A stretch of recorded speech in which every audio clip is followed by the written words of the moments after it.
ઝાયડસમાં senior citizen માટે health talk doctor ધૈવત, doctor Ketan અને doctor રાજે આપ્યું માર્ગદર્શન. ઝાયડસ હોસ્પિટલ ખાતે 14 માર્ચ 2026ના રોજ નીલગિરી સોલા ગ્રુપના સિનિયર સિટીઝન માટે આરોગ્ય જાગૃતિ કાર્યક્રમ યોજાયો હતો. કાર્યક્રમમાં કુલ 68 સભ્યોએ નોંધણી કરાવી ભાગ લીધો હતો. કાર્યક્રમ દરમિયાન નિષ્ણાત ડોક્ટરો દ્વારા હેલ્થ ટોક યોજાઈ હતી, જેમાં સભ્યોના આરોગ્ય સંબંધિત પ્રશ્નોના જવાબ આપવામાં આવ્યા હતા. આ દરમિયાન ખાસ કરીને પેટના રોગ, હૃદય રોગ અને પ્રોસ્ટેટ કેન્સર વિશે વિગતવાર માહિતી આપવામાં આવી હતી. આ હેલ્થ ટોકમાં ડોક્ટર ધૈવત વૈષ્ણવ, ડોક્ટર કેતન વેકરિયા અને ડોક્ટર રાજ પટેલે સિનિયર સિટીઝનને આરોગ્ય સંભાળ, સમયસર તપાસ અને યોગ્ય જીવનશૈલી અંગે માર્ગદર્શન આપ્યું. ગ્રુપના પ્રેસિડેન્ટ દશરથભાઈ અને રમેશભાઈ દ્વારા કરવામાં આવ્યું હતું. ઉપરાંત હેથ હેલ્સિંગ હેન્ડ્સ ચેરિટેબલ ટ્રસ્ટના ઓનર હેતલબેન ચોકસી વિશેષ અતિથિ તરીકે ઉપસ્થિત રહ્યા હતા. હું સ્કેનર આપણા ગ્રુપમાં મૂકીશું. એને થકી જેવું ઓપન કરશે એટલે ઇન્ડિયાના તમામ ગુજરાતના મેઇન મેસેજ એમને મળી જશે.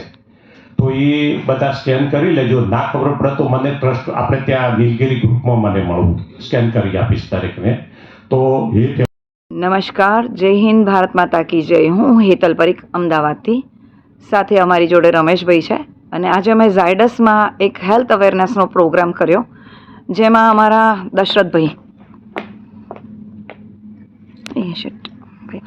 બોલો. આજે તારીખ 14 માર્ચના રોજ ઝાયડસ હોસ્પિટલને સાથે રાખી અને સિનિયર સિટીઝન નીલગિરી સોલા ગ્રુપ દ્વારા જે હેલ્થ ટોકિંગનો પ્રોગ્રામ આપી અને સિનિયર સિટીઝનને થતા ગેસ્ટ્રો, કાર્ડિયાક અને યુરોલોજીને અનુલક્ષીને માર્કેટિંગ મેનેજર ઝાયડસ હોસ્પિટલના વિશાલ જોશી દ્વારા અમને જે મદદ થઈ છે અને ડૉક્ટરોએ જે અમને સપોર્ટ કર્યો છે એ બદલ ખૂબ ખૂબ આભાર અને ધન્યવાદ. રમેશભાઈ પરીખ, રમેશભાઈ પટેલ આપને થોડી માહિતી જણાવશે. મારો અવાજ ન્યૂઝ રમેશભાઈ પટેલ. આજે અમે ઝાયડસની અંદર સિનિયર સિટીઝન ગ્રુપ દ્વારા સોલા સિનિયર સિટીઝન ગ્રુપનો જે પ્રોગ્રામ કર્યો અને એમાં જોશી સાહેબ માટે જે અમને ઘણો જ પ્રોગ્રામ માટે મહેનત કરી અને એ જે અમને ગાઈડન્સ અપાવરાઈ તે બદલ જોશી સાહેબ આપનું શું કહેવું છે? Thank you so much.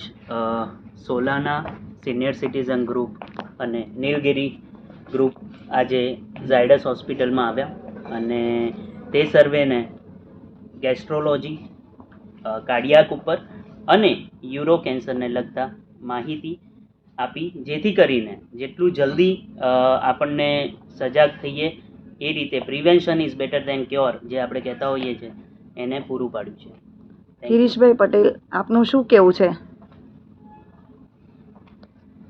અમુક ઉંમર પછી જાગૃતિ ખૂબ જરૂરી છે.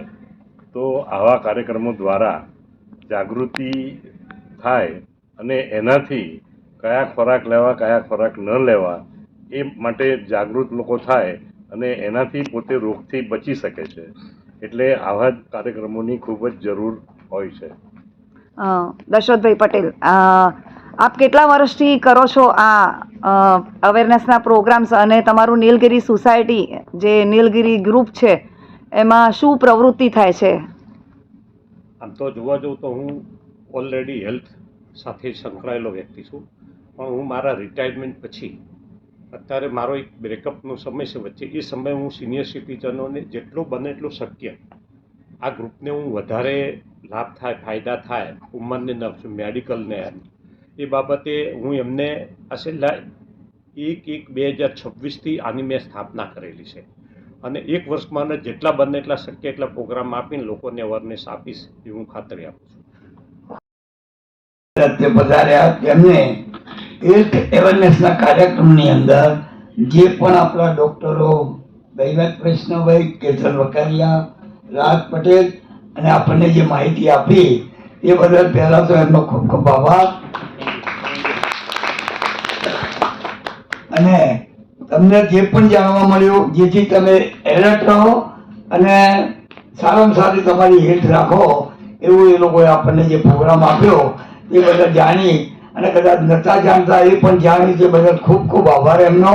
અને આવા પ્રોગ્રામો અવારનવાર થતા રહે એ બદલ સારામાં સારું કહેવાય. અત્રે સિનિયર સિટીઝનના જે પણ અમારા ગ્રુપના માણસો તેમજ જે બહારના પણ ગ્રુપમાં ના હોય એ પણ આવ્યા તે બદલ એમનો પણ ખૂબ ખૂબ આભાર.